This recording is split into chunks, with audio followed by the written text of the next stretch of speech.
take the disturbance at Harvard they just had the other day. You had about 250 people involved in that out of, I think, about 20,000.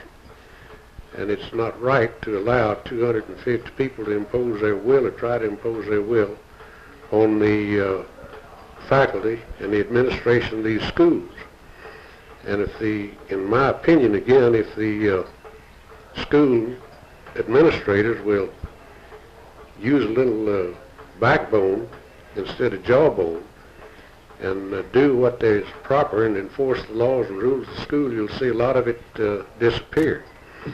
Now, I'm encouraged because last week the American Civil Liberties Union sent out messages to 350 campuses and told these students that they have been protecting and doing this to please cool it down, because if they didn't, they might lose more than they would gain. So I think actually we're winning the fight to stop a lot of that.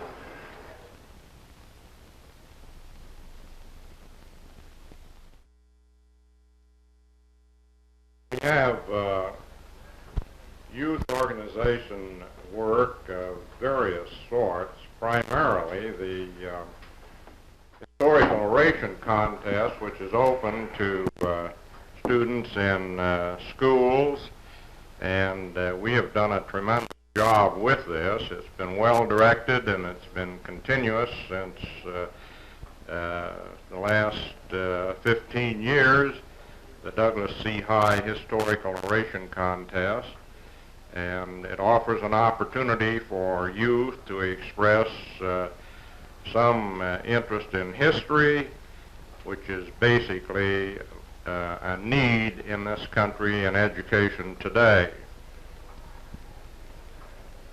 Mr. Morris, could you give us the growth of your organization in Indiana, the interest of young people in the American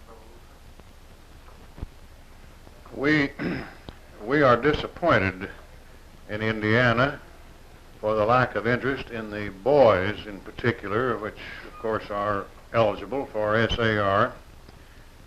It seems that the daughters of the American Revolution have done a better job than we in getting the girls to come into their organization.